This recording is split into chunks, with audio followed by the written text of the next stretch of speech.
Don't you dare come back if you can't even do basic housework.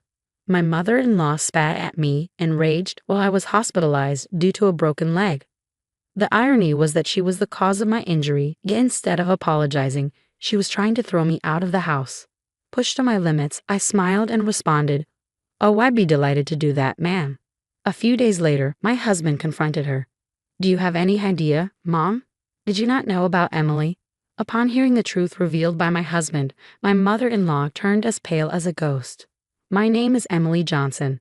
3 years ago, I married Alex, whom I met through a mutual acquaintance.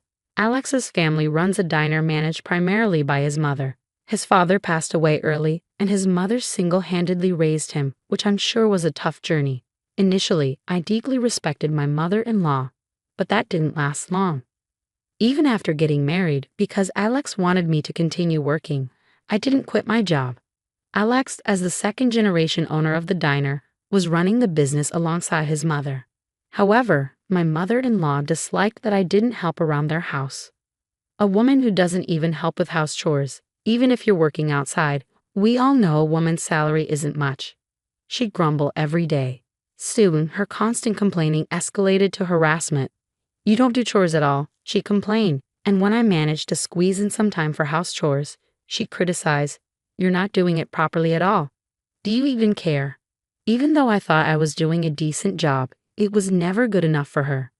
She'd berate me, calling me a useless wife who can't do housework, and at times she would lecture me for hours. Her harassment intensified, and my stress kept building up. When I tried talking to Alex about it, he said, "It's between you two, right?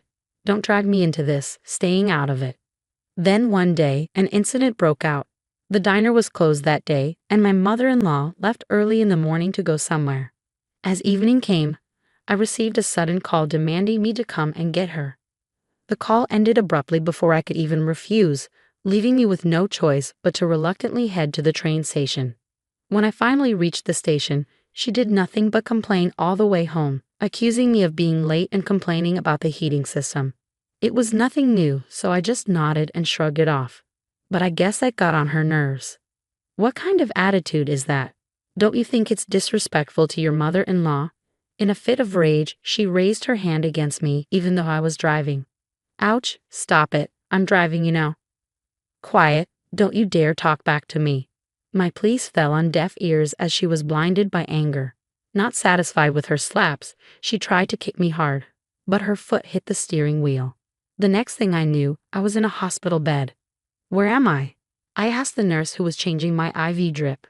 Apparently, I had been brought to the hospital after a car accident. I had broken my right leg and suffered cuts and bruises all over my body. "How's my mother-in-law?" "She's only got some scratches. There were no other injured persons." The nurse's words relieved me a bit. However, when my mother-in-law came to my room, she started yelling, "It's all your fault that I got injured. You need to pay me compensation." She screeched at me the moment she saw me. "Where did you get injured?" I asked. "Right here," she said, rolling up her sleeve to reveal a small piece of gauze. On the other hand, I was confined to my bed, unable to even get up. The accident was her fault. Out of nowhere, she lost her temper and hit me while I was driving, leading to the wreck. But there wasn't a single word of apology from her. Far from it. On top of being good for nothing, you want to be a nuisance to your own mother-in-law. You're nothing but a god of pestilence. I never liked you from the start. Don't you dare come back if you can't even do basic housework. The moment I heard those words, I felt something snap inside me. "Oh, I'd be delighted to do that, ma'am." The words slipped from my mouth before I even knew it. My mother-in-law just stood there with a stunned look on her face. "I won't be returning to your house. I'm going to divorce Alex." "Thank you for everything until now," I said, bowing slightly. My mother-in-law was jolted back to reality. "Oh, how unusual for you to listen for once. Yes, just as you say, I'm useless and worthless." "I don't belong in your house," I said, pretending to be downcast.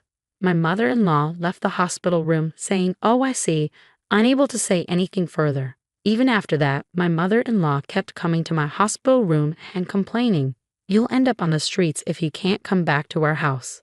It'll be too late to regret it then." "Yes, you're right. It would have been better if you had done this sooner. You're absolutely right. Are you listening?"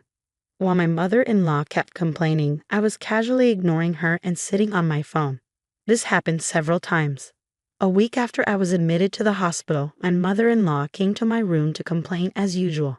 Just as I was ignoring her as usual, my pale-faced husband Alex burst in. "Oh, it's unusual for you to visit. What changed your mind?" "What on earth is this?" Alex asked, holding a divorce paper with my details already filled in. "Oh, Dad, I asked my family to mail it. I'm glad it arrived just fine," I replied. "Why all of a sudden?" Alex asked. I relayed to my husband what my mother-in-law had told me. "And to think, Mom, did you not know Emily earns way more than I do?" My husband turned pale as he asked this in a shaky voice. "Yes, I've been working for a large corporation since before we got married. I've diligently worked and achieved decent results," I explained. "So I hold a fairly high position now. My salary reflects the toughness of the job and is, as my husband put it, quite substantial." "But she doesn't look like she earns that much, does she?" "She always wears the same sort of clothes," my mother-in-law interjected. "That's because Emily has been spending her money on our diner," Alex explained. This was true. The diner my mother-in-law runs was on the brink of bankruptcy. It was in a tight spot when my husband took it over, as my mother-in-law had no business acumen. My husband was trying to turn it around, and I've been using my salary to keep the diner afloat, and have given a lot of advice about its management.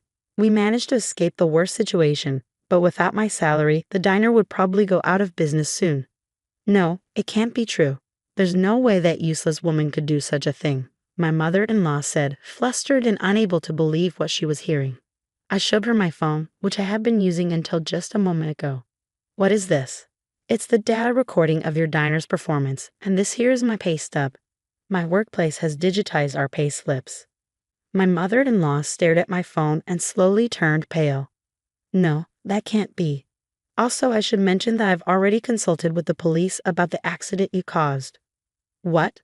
My mother-in-law's expression was utterly shocked. I sighed in exasperation. "Since an accident occurred, of course the police will conduct an inquiry, right? So I've reported everything exactly as it happened to the police. I've also submitted the dash cam footage." Why would you do that?" "From your reaction, it seems you're aware you caused the accident, aren't you? There's a chance you could be held criminally liable, but if you admit it, you might get off with a lighter sentence." After a while, my mother-in-law started trembling, and then, to my surprise, she knelt before me. "I'm sorry. I had no idea we were living off your money. I'm sorry about the accident, too. I'm reflecting on my actions. Please forgive me." My mother-in-law's sudden change in attitude was astonishing. Until now, she never uttered an apology. Is it that easy to say sorry if it means she gets off the hook? I thought, feeling more disgusted than angry. "Emily, Mom's really sorry. You'll forgive her, right?" Alex said, near tears, as he laid his hand on my mother-in-law's back. She looked up at him with tearful eyes, and he nodded back reassuringly. Watching them trying to garner sympathy, I felt nothing but cold resolve. "What are you saying? I will never forgive you guys," I stated firmly. "Huh?" Alex looked taken aback. "Isn't it obvious? Actually, I intended to divorce you even before this mess with your mom. Even when I was seriously injured and hospitalized, you never visited me. You spent my salary without a shred of gratitude. I've been fed up with you for a while now." "What?" Alex's face fell. "There's no benefit for me in staying married to you. In fact, you're only bringing me down. That's why I'm divorcing you." I smiled brightly, in stark contrast to Alex and my mother-in-law, whose faces were filled with despair. There was some fuss afterward with Alex throwing a tantrum, but once I mentioned getting a lawyer involved, he quickly signed the divorce papers. He should have just signed them without making such a fuss. I thought I couldn't be more disappointed in him, but the regret of marrying him cut deep. Once they lost my support, their family diner quickly faced operational issues. It shut down in no time, leaving Alex and my mother-in-law in a poor state. My mother-in-law had said she would be left out on the streets, and that's exactly what happened. But it seems they were the ones in that predicament. They sold off the diner for peanuts and moved to a rundown apartment. Having no work experience outside the diner, they could only find low-paying jobs, barely making ends meet. By the way, it turned out that my mother-in-law had lied about losing her husband at a young age. She was quite a player, and her fed-up husband had filed for divorce and left her. Even on the day of the accident, she was out gallivanting with a man. I found out these details from a police officer who was investigating the accident. I have nothing but gratitude for the police who kept up the investigation. My mother-in-law will probably be charged with some crime at some point. Already living a miserable life, if they end up in police custody, they would surely face ruin. Perhaps sensing this, I received a plea for reconciliation from my ex-husband after our divorce. If you continue to bother me, I'll have the cops come for you and your mother, I threatened him. He never showed up in front of me again. The divorce went through smoothly and I cut ties with my in-laws. My broken bone healed after treatment. Currently, I'm working hard while still recovering from my injury. I had been using my salary for my in-laws' diner before, so I had almost no money left for myself. But it's different now. Working for myself and being able to spend money only on myself, I had no idea how much happiness this would bring. I'm thinking of valuing myself more, and if I can find a partner who values me, I'm considering getting remarried.